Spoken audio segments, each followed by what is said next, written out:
പ്രിയ സജ്ജനങ്ങളെ, സാദരനമസ്കാരം. ഏകാത്മതാ സ്തോത്ര പഠനത്തിൽ നമുക്കിന്ന് പഠിക്കേണ്ടത് മഹാറാണ പ്രതാപസിംഹനെ കുറിച്ചാണ്.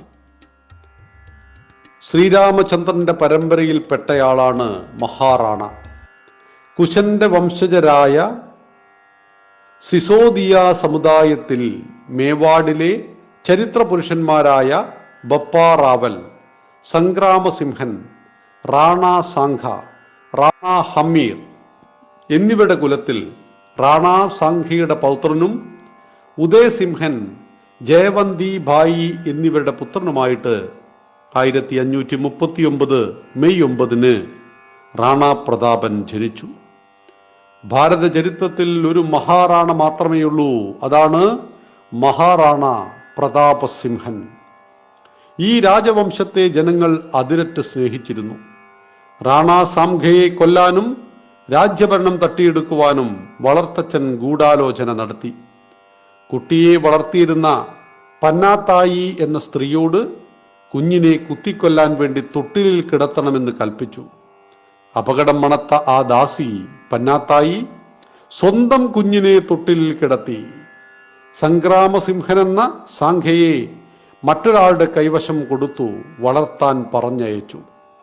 രാജകുമാരനെ രക്ഷിക്കുവാനായിട്ട് സ്വന്തം കുഞ്ഞിനെ തൊട്ടിലിൽ കിടത്തി ആ കുഞ്ഞിനെ ക്രൂരന്മാർ കൊന്നുകളഞ്ഞു. ജനപ്രീതി നേടിയ ആളായിരുന്നില്ല പ്രതാപസിംഹൻ. പ്രതാപസിംഹന്റെ അച്ഛൻ ഉദയസിംഹൻ, അദ്ദേഹം ഭോഗാസക്തനായിരുന്നു. അദ്ദേഹത്തിന് 11 ഭാര്യമാരും 23 മക്കളും ഉണ്ടായിരുന്നു. പ്രതാപൻ അമ്മയുടെ കൊട്ടാരത്തിൽ വളർന്നു. കുഞ്ഞുനാളിലെ ശാസ്ത്രാഭ്യാസവും കുതിരസവാരിയും നായാട്ടുമായിരുന്നു പ്രതാപന്റെ വിനോദം. യാതൊരു ഭയവും ക്ഷീണവുമില്ലാതെ നിരന്തരം കുതിരസവാരിക്കാരനായാണ് ആ ബാലൻ വളർന്നത്. തൻ്റെ ഇഷ്ടദേവതയായ ശിവഭക്തിയോടെ അവൻ എന്നും ഉപാസനയിൽ മുഴുകിയിരുന്നു. മേവാടിനോടും ഹിന്ദുധർമ്മത്തോടുമുള്ള ഭക്തിയിലും അദ്ദേഹം വളരെ മുന്നിലായിരുന്നു. അന്നത്തെ ഹിന്ദു ഭരണാധികാരികൾ മുഗൾ ബാദ്ഷാ ആയിരുന്ന അക്ബറിന്റെ സാമന്തന്മാരായി പ്രവർത്തിക്കാൻ പരസ്പരം മത്സരിച്ചു. രജപുത്ര തലവന്മാർ തങ്ങളുടെ പെൺമക്കളെ അക്ബറുടെ അന്തപുരത്തിൽ വരെ എത്തിച്ചു കൊടുക്കുവാൻ സ്വയം തയ്യാറായി. സ്വാഭിമാനത്തിൻ്റെയോ സ്വധർമ്മത്തിൻ്റെയോ കണിക പോലുമില്ലാതെ അവർ അക്ബറുടെ കുതന്ത്രങ്ങളിൽ കുടുങ്ങി. തൻ്റെ എതിരാളികളെ അദ്ദേഹം സ്വാധീനിച്ചത് പദവികളും ഭൂമിയും നൽകിയിട്ടായിരുന്നു. ഹിന്ദുക്കളെ തന്നെ അക്ബർ സൈന്യാധിപന്മാരാക്കി. കൂട്ടത്തിൽ ഹിന്ദുക്കളെ തമ്മിലടിപ്പിച്ച് തനിക്കധീനമാക്കി. വിജയനഗര സാമ്രാജ്യം അക്ബറിന്റെ രാജ്യത്തെക്കാളും വലുതായിരുന്നെങ്കിലും അയാൾ ഒരിക്കലും തെക്കൻ ഭാരതത്തെ ആക്രമിക്കാതെ അവരിൽ നിന്നും ഒഴിഞ്ഞുമാറി.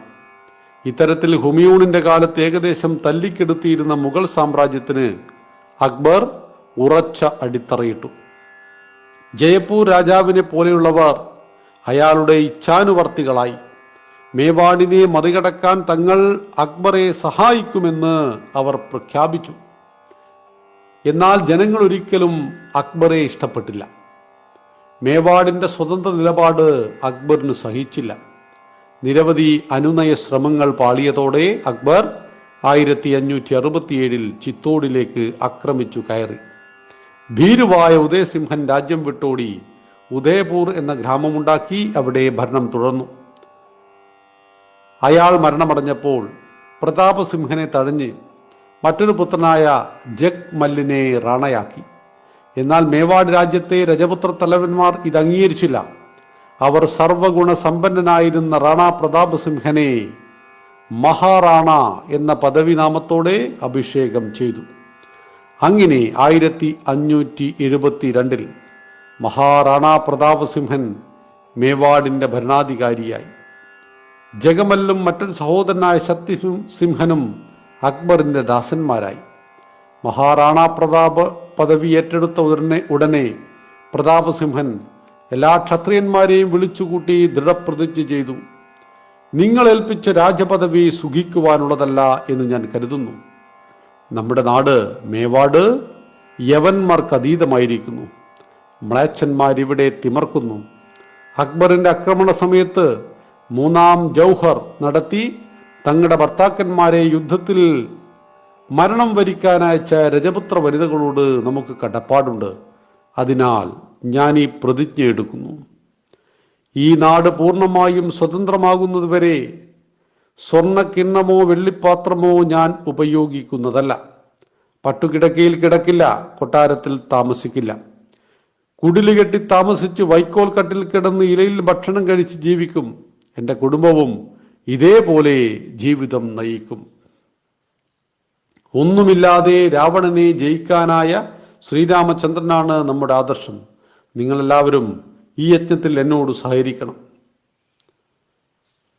ഹരാവൽ ദസ്ത സൈന്യവിഭാഗത്തിൻ്റെ ജയമൽ റാഡോടും ചൂഡാവത് ദസ്തയുടെ പത്താ ചൂഡാവതും മഹാറാണയുടെ കൂടെ ആ ജീവനാന്തം നിൽക്കാമെന്ന് അവിടെ വച്ച് വാക്ക് നൽകി. അതവർ പാലിക്കുകയും ചെയ്തു. കൽമേരു കോട്ട ആസ്ഥാനമാക്കി മഹാറാണ സൈന്യശേഖരണം നടത്തി. ഇടുങ്ങിയ താഴ്വഴികളും കുന്നിൻ മേടുകളിലും വെച്ച് കിട്ടുന്ന മുഗൾ സൈനികരെ മിന്നലാക്രമണത്തിലൂടെ കൊന്നൊടുക്കി. ഒന്നൊന്നായി കോട്ടകൾ വീണ്ടെടുക്കുവാൻ തുടങ്ങി. ധനം സമാഹരിക്കുവാൻ ഡൽഹിയിലേക്ക് പോയിരുന്ന വ്യാപാര സംഘങ്ങളെ ആക്രമിച്ച് കൊള്ളയടിച്ചു. ഇത് അക്ബറിനുള്ള വെല്ലുവിളിയായി തീർന്നു. മുഗൾ സാമ്രാജ്യത്തിനെതിരെ റാണ പ്രതാപസിംഹന്റെ പടയോട്ടം ഭാരതത്തിന്റെ ചരിത്രത്താളുകളിൽ സ്വർണ്ണ ലിപികളാൽ എഴുതപ്പെട്ട അതിമനോഹരമായ എന്നാൽ നാം പഠിക്കാത്ത ചരിത്രം. മഹാനായ അക്ബർ എന്ന് 9ാം ക്ലാസ്സിൽ നമ്മളെ പഠിപ്പിച്ചു. പക്ഷേ അക്ബറോട് പൊരുതി നിന്ന ഭാരതീയനെ കുറിച്ച് നമ്മൾ പഠിച്ചില്ല. അക്ബറെ വെല്ലുവിളിച്ചു റാണ പ്രതാപൻ. ഈ സമയത്ത് പലയിടത്തും ചുറ്റിക്കറങ്ങിയിരിക്കുന്ന കവിയായ ശീതൽ ഭാട്ട് മേരുകോട്ടയിലെത്തി മഹാറാണയെ വന്ദിച്ചു. അദ്ദേഹത്തിൻ്റെ ദൃഢപ്രതിജ്ഞയെപ്പറ്റിയും സാഹസിക കൃത്യങ്ങളെപ്പറ്റിയും പ്രശംസിച്ച് കവിതകൾ ചൊല്ലിക്കേൽപ്പിച്ചു. സന്തുഷ്ടനായ മഹാറാണ ശീതൽ ഭാട്ടിൻ്റെ തലയിൽ തലപ്പാവ് വെച്ച് ആദരിച്ചു. ശീതൽ ഭാട്ടിന് 7ാം സ്വർഗത്തിലെത്തിയ അനുഭൂതിയുണ്ടായി. അയാൾ നേരെ അക്ബറിന്റെ ദർബാറിലെത്തി. അവിടുത്തെ രീതി അനുസരിച്ച് ബാദ്ഷായെ താണു വണങ്ങുന്നതിന് മുമ്പ് നിവർന്നു നടന്നു വന്ന് തലപ്പാവ് ഒരു ഇരിപ്പിടത്തിൽ വെച്ച് പിന്നീട് വായമേൽ കൈവച്ച് താണു വണങ്ങണം. ഇതിന് കാരണം അന്വേഷിച്ച അക്ബറിനോട് ഈ തലപ്പാവ് മഹാറാണ പ്രതാപസിംഹന്റേതാണ്, ഇതൊരിക്കലും അങ്ങയുടെ മുന്നിൽ കുനിക്കുകയില്ല എന്നയാൾ ഉത്തരം നൽകി. ഉടനെ തന്നെ മഹാറാണയെ വരുതിയിൽ വരുത്തുവാൻ ഉപായങ്ങൾ അക്ബർ ചിന്തിച്ചു തുടങ്ങി. ആദ്യമായിട്ട് അക്ബർ എന്തു ചെയ്തു? രാജാ മാനസിംഹനെ മഹാറാണയുടെ അടുത്തേക്ക് അയച്ചു. എന്നാൽ റാണ പ്രതാപൻ മാനസിംഹന്റെ കൂടെ ഇരുന്ന് ഭക്ഷണം കഴിക്കുവാൻ പോലും തയ്യാറായില്ല. തൻ്റെ സ്വാഭിമാനവും പുത്രിയെയും മുഗളന് അടിയറ വച്ചവന്റെ കൂടെ ഭക്ഷണം കഴിക്കുന്നത് ശ്രീരാമന്റെ വംശത്തിന് അപമാനമാണെന്നാണ് റാണ പ്രതാപൻ മറുപടി നൽകിയത്. കുപിതനായ മാനസസിംഹൻ യുദ്ധക്കളത്തിൽ കാണാമെന്ന് ഭീഷണി മുഴക്കി തിരിച്ചുപോയി. ജയ്പൂർ രാജാവായി വന്നാൽ സ്വീകരിച്ച് ബഹുമാനിക്കാമെന്നും അക്ബറിന്റെ സൈന്യവുമായി വന്നാൽ മേവാടിന്റെ കരുത്തറിയുമെന്നും മഹാറാണ മറുപടി നൽകി. മാനസസിംഹന്റെ അച്ഛൻ ഭഗവാൻ ദാസിനെയും രാജാ ഡോർമലിനെയും അക്ബർ അയച്ചു നോക്കി. പുത്രൻ അമർസിംഹനെ തൻ്റെ പ്രതിനിധിയായി അക്ബറുടെ അടുത്തേക്ക് അയക്കാൻ മാത്രമാണ് മഹാറാണ തയ്യാറായത്. കിട്ടിയ സമയം സൈന്യ സമാഹരണത്തിനാണ് അദ്ദേഹം ഉപയോഗിച്ചത്. ഗ്വാളിയോറിലെ രാജസിംഹൻ മക്കളായ പ്രതാപസിംഹനും ശാലിവാഹനും മേവാഡിലെ മിക്കവാറും പ്രമാണിമാരും മഹാറാണയുടെ സഹായത്തിനെത്തി. വനവാസികളും അതുവരെ യുദ്ധത്തിന്റെ അനുഭവമില്ലാത്തവരുമായ ഭില്ലുക്കളും മഹാറാണയുടെ സൈന്യത്തിൽ ചേർന്നു. ഇതെല്ലാമായിട്ടും സൈന്യശക്തി 25,000 മാത്രമേ ആയുള്ളൂ. എന്നാൽ അക്ബർ ഇത് വെല്ലുവിളിയായി കണ്ട് സമാധാന ശ്രമങ്ങളെല്ലാം അവസാനിപ്പിച്ചു. 2 ലക്ഷം വരുന്ന വമ്പിച്ച സേന രാജാ മാനസിംഹന്റെ നേതൃത്വത്തിൽ മേവാഡിനെ ആക്രമിക്കാൻ അയച്ചു. 1576 ഫെബ്രുവരി 18 മഹാറാണ പ്രതാപന്റെ സൈന്യം ഹൽദി ഘാട്ടിൽ നിലയുറപ്പിച്ചു. ഇടുങ്ങിയ താഴ്വരയിലൂടെ മുഗൾ സൈന്യത്തിന് നീങ്ങാൻ ബുദ്ധിമുട്ടാകുമെന്ന് കണക്കുകൂട്ടിയാണ് ഹൽദിഘാട്ട് തെരഞ്ഞെടുത്തത്. അങ്ങോട്ട് നീങ്ങിയ മുഗൾ സൈന്യത്തെ വനവാസി ബില്ലുകൾ അമ്പെയ്തും കല്ലുകൾ വീഴ്ത്തിയും ആക്രമിച്ചു. വളരെയേറെ സൈനികർ കൊല്ലപ്പെട്ടതിനു ശേഷമേ മുഗൾ സൈന്യത്തിന് ഹൽദിഘാട്ടിൽ എത്താനായുള്ളൂ. അവിടെ എത്തിയതും ഇത് കണ്ട് വിശന്ന സിംഹങ്ങളെപ്പോലെ രജപുത്ര വീരന്മാർ അവരുടെ മേൽ ചാടി വീണു. മലയിടുക്കിലൂടെയുള്ള യാത്രയായതിനാൽ പീരങ്കി സൈന്യത്തിന് അങ്ങോട്ട് പോകാനായില്ല. അക്ബർ യുദ്ധത്തിനെത്തുമെന്ന് പറഞ്ഞ് മാനസസിംഹൻ മുഗൾ സൈന്യത്തെ പ്രോത്സാഹിപ്പിച്ചു. രക്തദാഹികളായ വാളുകളും കുന്തങ്ങളും ആവോളം രക്തപാനം ചെയ്തു. അന്ന് മരിച്ചത് രണ്ടു ഭാഗത്തുനിന്നും 68,000 സൈനികരാണ്. ഹൽദി മഞ്ഞൾ, ഘാട്ടി താഴ്വര, രക്തം കൊണ്ട് ചുവന്നു ആ ഹൽദി ഘാട്ട്. അന്ന് രക്തം തളങ്കിട്ടിയ സ്ഥലം ഇന്നും രക്തലായ് എന്നറിയപ്പെടുന്നു. യുദ്ധക്ഷേത്രത്തിൽ ഹരാവൽ ദസ്ത മുൻഭാഗത്തു നിന്നും ചൂടാവത് ദസ്ത പിൻഭാഗത്തു നിന്നും മുഗളരെ ആക്രമിച്ചു. യുദ്ധരംഗത്ത് ആനപ്പുറത്തിരിക്കുന്ന മാനസിംഹനെ ലക്ഷ്യമാക്കി റാണാ പ്രതാപൻ കുന്തം പായിച്ചു. അത് ആനയുടെ മസ്തിഷ്കത്തിലാണ് തുളച്ചു കയറിയത്. മാനസിംഹൻ രക്ഷപ്പെട്ടു.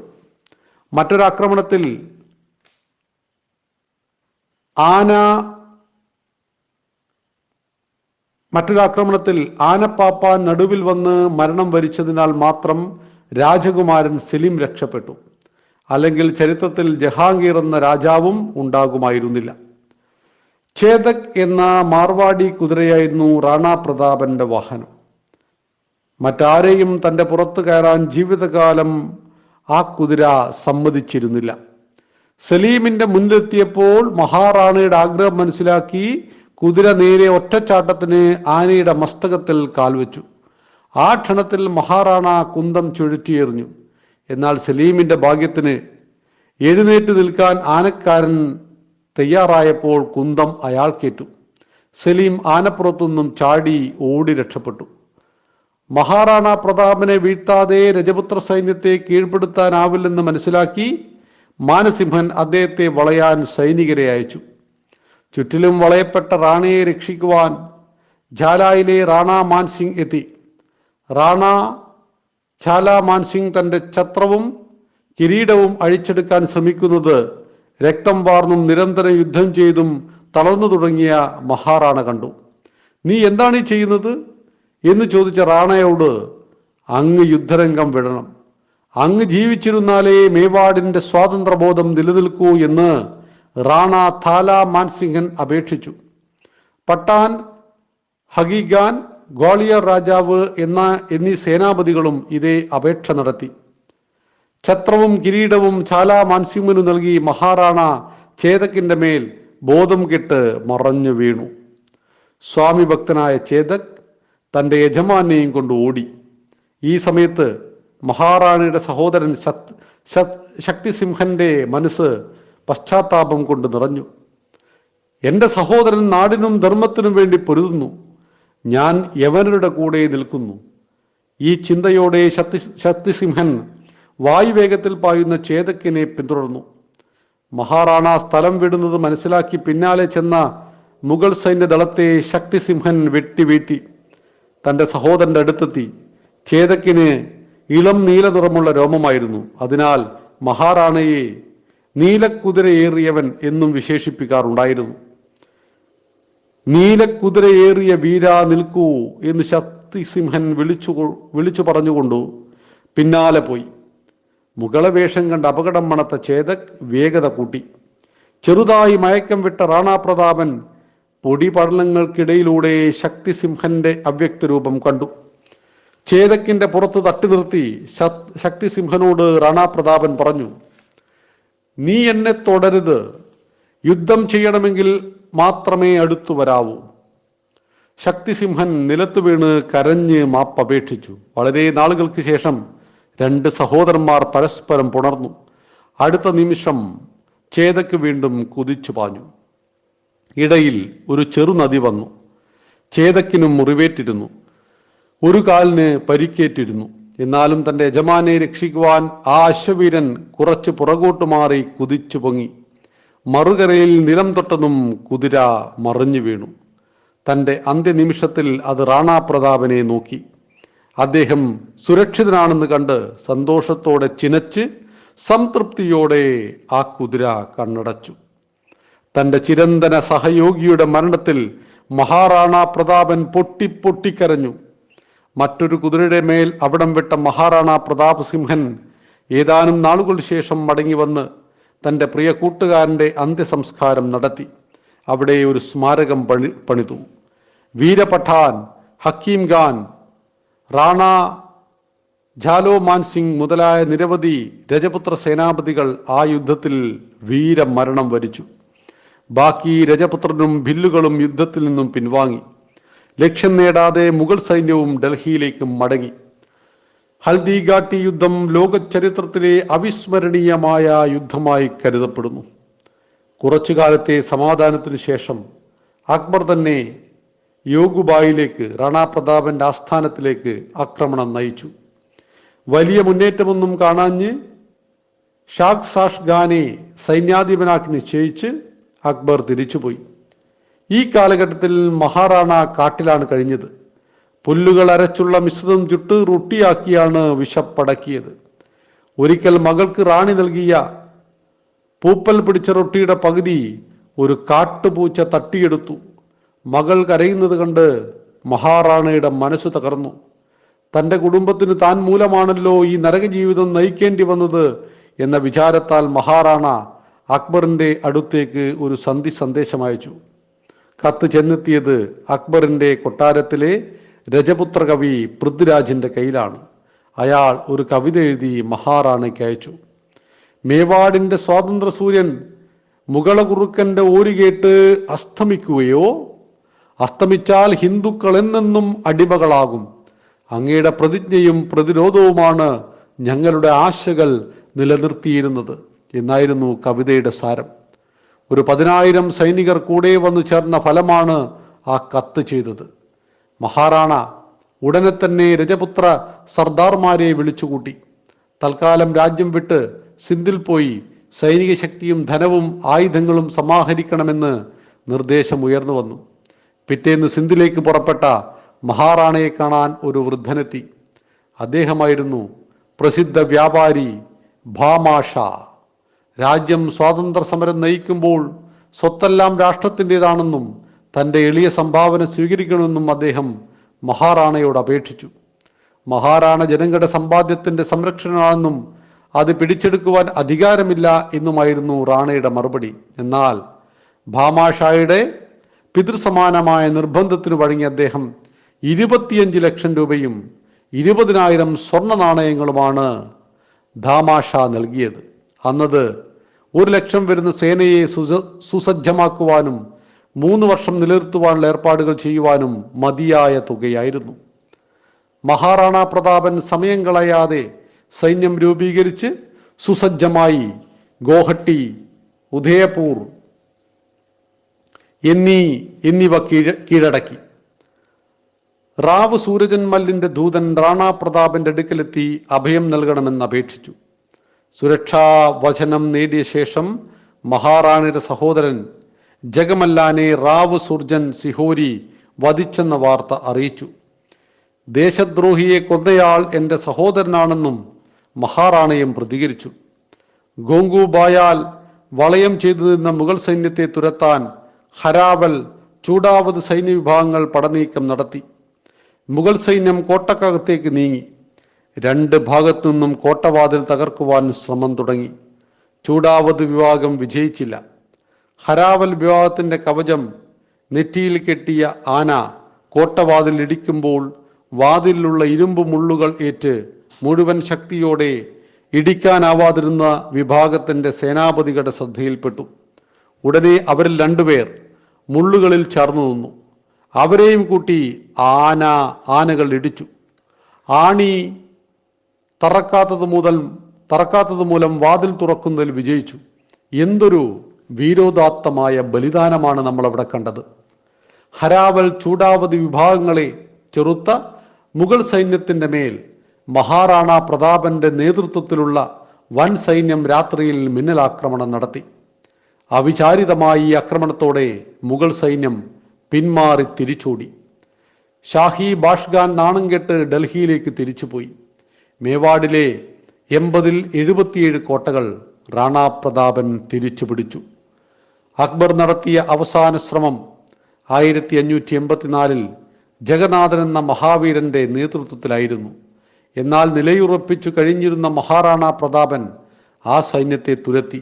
ചിത്തോടടക്കം 3 കോട്ടകൾ സ്വതന്ത്രമാവാത്തതിനാൽ അവസാന നാളിൽ പോലും മഹാറാണാ പ്രതാപൻ പുൽക്കുടിലിൽ പുൽമെത്തയിൽ കിടന്ന് ഇലകളിൽ ഭക്ഷിച്ചു ജീവിച്ചു. തൻ്റെ അവസാന നാളിൽ പുത്രനായ അമർസിംഹനോട് ബാക്കി 3 കോട്ടകളും സ്വതന്ത്രമാക്കുവാനുള്ള വാക്കുവാങ്ങി ആ സിംഹപരാക്രമി ജനുവരി 19, 1597-ൽ വീരസ്വർഗം പോകി. ശാന്തികാലത്ത് തനിക്കാവോളം നഗരനിർമ്മാണം, തോടുകൾ നിർമ്മിക്കൽ, ക്ഷേത്ര നിർമ്മാണം, അഗതി സഹായം എന്നിവ ചെയ്ത് പ്രജാവത്സനായ മഹാറാണ പ്രതാപസിംഹനെ പുത്രൻ അമരസിംഹൻ തലസ്ഥാന നഗരമായിരുന്ന ചാവണ്ടിനടുത്ത് ഭഡോലി ഗ്രാമത്തിൽ സംസ്കരിച്ചു. സ്വാഭിമാനം, സ്വാതന്ത്ര്യം, വീരത എന്നിവയും സ്വരാജ്യാഭിമാനവും ചർച്ച ചെയ്യുന്നിടത്തെല്ലാം ആദ്യമുയരുന്ന പേര് മഹാറാണ പ്രതാപസിംഹൻ്റെതായിരിക്കും. സജ്ജനങ്ങളെ, റാണ പ്രതാപസിംഹൻ ഭാരതത്തിൻ്റെ വീര ഇതിഹാസമാണ്. അക്ബർക്കെതിരെ പടപൊരുതി അക്ബറുടെ വളഞ്ഞ വഴിയിലൂടെയുള്ള അക്ബറുടെ രീതികളെയെല്ലാം തിരിച്ചറിഞ്ഞുകൊണ്ട് സമാധാനത്തിൻ്റെ മുഗൾ രാജാവ് എന്നറിയപ്പെടുകയും അതേസമയം ഹിന്ദുക്കളെയെല്ലാം ശരിയായ രീതിയിൽ വഞ്ചിക്കുകയും ചെയ്ത ഒരു രാജാവായിരുന്നു. അദ്ദേഹത്തെ തിരിച്ചറിഞ്ഞ മഹാറാണ ഒരിക്കലും തോറ്റുകൊടുക്കുവാനോ തലതാഴ്ത്തുവാനോ തയ്യാറില്ലാതെ ആത്മാഭിമാനത്തോടെ യുദ്ധം ചെയ്തു. യുദ്ധത്തിലെല്ലാം അദ്ദേഹം വിജയിച്ചു, നഷ്ടപ്പെട്ടതെല്ലാം തിരിച്ചെടുത്തു. ആ ധീരയോദ്ധാവിൻ്റെ മുന്നിൽ എല്ലാ പ്രണാമങ്ങളും അർപ്പിക്കുന്നു. നന്ദി, നമസ്കാരം. വന്ദേ മാതരം.